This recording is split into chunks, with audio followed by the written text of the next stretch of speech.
I've been involved in virtual reality flying for about 6 years now, including six different headsets that I've had. And I want to tell you that if you're basing your decision whether or not to get involved in VR flying on what you see on YouTube, you may be completely missing the boat. A YouTube video is woefully inadequate in trying to describe the VR experience. I would say it's like the difference between watching a football game on TV and actually being in the stadium. So, in the next few minutes, let me explain where I think you might be getting the wrong idea about VR due to things you've seen on YouTube and why you may really be missing the boat. Well, the first area where VR sim videos can be misleading is the resolution. The resolution you see on a YouTube video has nothing to do with the resolution that you're going to see in the headset. In fact, the resolution in the headset is usually less sharp than what you'll see on the video. The problem is that many people tried VR a long time ago and found the resolution to be inadequate, and therefore they have never looked back. This has changed. Let me explain. My original VR headset was the Oculus Rift Consumer Version 1, had a 1080 by 1200 resolution. These pixels were pretty large and it was difficult to read the instruments. And there was a screen door effect where you could see the boundaries between the different pixels. Despite the poor resolution, the effects of 3D convinced me there was something to this that I needed to continue to research. But I didn't give up my flat screen monitors. My next headset, the Oculus Rift S, was only a marginal increase in resolution to 1280 by 1440 per eye. The real benefit was the inside-out tracking, which made setting this system up any place without base stations very easy. Then came the Samsung Odyssey headset, again with another marginal increase in resolution, 1440 by 1600 per eye. Then came the real game changer, and that was the HP Reverb G2, 2160 by 2160 per eye. Finally, a resolution that was essentially twice what the original headset I had was, and finally, the ability to read instruments pretty well. Text on navigation displays was a little difficult to read, but I got to say, this is still one of my favorite headsets of all time. I still own it. I just bought a laptop recently, and I decided to try to get one that was VR ready. I plugged in the HP G2, and it performed beautifully. This headset is still a joy for flying visually, especially with Microsoft Flight Simulator 2020. But it's still limiting when you want to do any instrument training because you can't really see the screens well enough without leaning in for a closer look. My next very pricey headset, and this was a quantum leap in performance, was to the Vario Aero headset from Finland. Although the HP Reverb had essentially eliminated the screen door effect, the additional resolution of the Vario Aero actually made flying the glass displays possible without having to strain to read. Although the Aero required base stations and had no headset speakers included, it was still the king of the consumer VR world. Finally, my latest headset is a Pimax Crystal. I traded it in for the Vario, mostly because my wife would only let me have one expensive headset in the house at a time. Also, I wanted to try it out, and I like the idea of the inside-out tracking and the built-in headphones. Crystal has essentially the same resolution as the Aero. Well, let me explain a little bit more about the resolution that we have in headsets today, starting with this chart. Now, as you can see, the human eye with 20/20 vision has about 60 pixels per degree that it can resolve. So anything above that's going to be of little value. If you look at the above that, the HD monitor, a 1920 by 1080 monitor, if you position your eye with a 45-degree field of view, you have 65 pixels per degree. That would be with your eye about 25 inches from a 24-inch monitor. If you move closer to about 18 inches, that would be a 60-degree field of view, and that would yield about 32 pixels per degree. You can see with a 4K monitor, 60-degree field of view, 64 pixels per degree at the correct viewing distance. So essentially, most people wouldn't benefit from a higher resolution monitor. Now let's look at this chart and compare. You can see the Rift that I initially started with had 10 pixels per degree. The Reverb G2 that I called a game changer had double that almost at 19 pixels per degree. The current consumer leaders, the Arrow and the Crystal, have 35 pixels per degree, or 350% what we started with the original Rift. The technology for human eye resolution displays already exists. It's just a matter of time before it becomes available for consumer headsets. So the bottom line is whatever your conceptions and prior experience may be, right now the top of the line VR consumer headsets are about like looking at a HD monitor from a 60-degree field of view, about 18 inches from a 24-inch monitor. Quite good, actually, and certainly good enough to manipulate all the controls and use navigation gear and read the glass displays. Well, since generally the displays in the VR headsets is not as good as that on a monitor, some YouTubers have tried through the lens recording of the video in the actual headset, and this is quite problematic.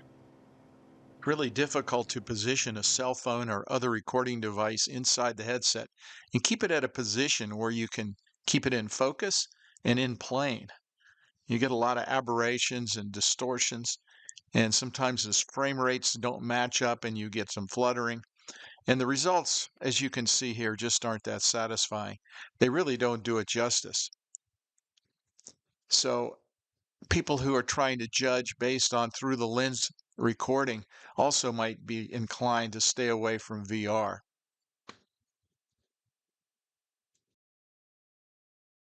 Another problem with trying to explain VR on a 2D screen is the aspect ratio.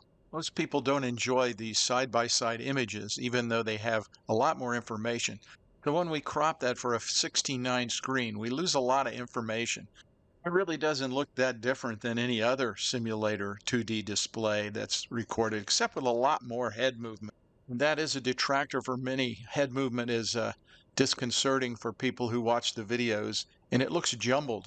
And unless you're Steve from VR Flight Sim Guy or some other YouTuber who has managed to learn how to control their head and make no sudden movements, it can almost become a little bit sickening to watch. Fortunately, unlike a camera, our eyes don't move with our head. They can stay focused on an object even while our head is moving. So it's not a problem when we're wearing the headset, but it certainly is when recording through the headset. So this could dissuade some from taking up VR, having seen this on YouTube videos. Another miss in trying to portray VR on YouTube is the 3D effects. And this is a big one. For me, this is really what makes VR flying in the sim. And it can't be represented at all, really, on the 2D screen on YouTube. So it makes it kind of ho-hum for people who are looking at this and saying, why is this so great? You really have to experience it. It's great for a couple reasons. First of all, there's a sense of scale because you have a different view in each eye. Your brain can calculate the distance to things, and when properly set up, it feels like you can just reach out and touch stuff.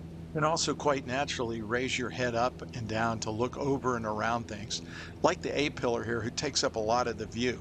Since your separate eyes can see a little bit more around each side of the pillar, your brain puts that together and makes it seem less noticeable.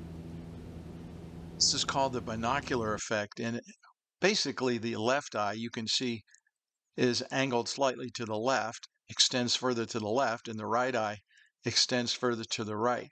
So the displays display slightly different area, but there's a large overlap in the middle, and this is called the binocular overlap.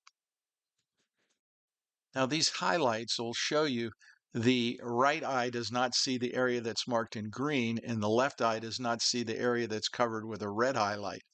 But the area in the middle is seen by both eyes, and that's the area where you have a true 3D effect. And that's where your central vision mostly is. even human beings, and your eyes are set back and your nose blocks the view from one eye to the opposite side, pretty much the same. And with the crystal, you can see there's about 75% of the view that is binocular overlap. Even outside the cockpit, the 3D effect makes the landing flare so much more realistic than it is on a 2D monitor. Unfortunately, since there's no way to convey the 3D effects and the sense of realism that you get sitting in a VR cockpit, no matter how much people tell you how cool it is, until you experience it yourself, you'll never believe it. Microsoft Flight Simulator cockpit textures are awesome, but when you add the 3D effects, it's hard to describe how much better they look. Although not specifically related to YouTube, there's a couple other objections that people mention when they explain why they don't want to try VR. And one of those is motion sickness. I previously did a complete video on this, and I'll link that above. But unless you have really extreme motion sickness, you shouldn't have a problem. As I explained in the video, once you acclimate, the problem goes away and you won't have it again. Problem is some people overdo it on their very first flight in the VR sim, and then they never want to try it again because it made them feel sick. One further concern that some people have, especially pilots, is the ability to make inputs to the simulator to fly instrument approaches and other training. Most headsets come with VR controllers, which you can hold in your hand, but I find them kind of inconvenient because even though you can change things by clicking on them and turning the knobs, it's just not very convenient because normally you want to use the throttles in your right hand and you have to keep picking them up and putting them down. It's hard to keep track of them. I just find it to be a little troublesome and not very easy for use with a simulator.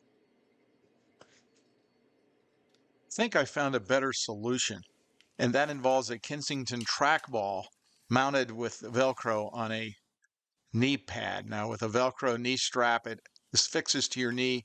In VR, you know exactly where it is. The trackball doesn't need an area to move. You can reach down with your hand without having to put anything down, pick it up.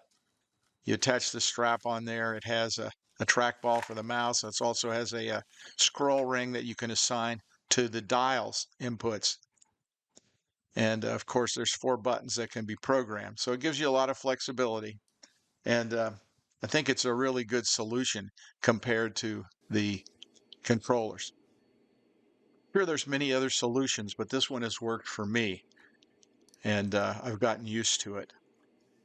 Obviously, there's lots of other input possibilities in the future, including hand tracking and actually pass-through video to allow physical controls to be used by adding the cockpit video from a physical cockpit and interlaying that inside the virtual world of the VR. I'll just mention one final concern that real-life pilots have told me they had about using VR in a simulator now, and that has to do with charts. Though there's lots of ways to do it, I found for me the best way to bring up-to-date navigation charts, approach plates into the simulator is using the Navigraph subscription. It's reasonably priced and allows you to bring a window right into VR. You can move it around as you like. You can pre-position the charts you need for an arrival or a departure and create tabs so that you can quickly navigate to them and have them ready to go. I'd really like to see a simulated iPad with ForeFlight that you could bring into a VR cockpit. So far, that hasn't happened, but it's just a matter of time. In the meantime, I find this is perfectly adequate for getting approach plates that can be used to practice approaches in the VR simulator. And with the trackball, I can manage to fly all types of approaches in various aircraft.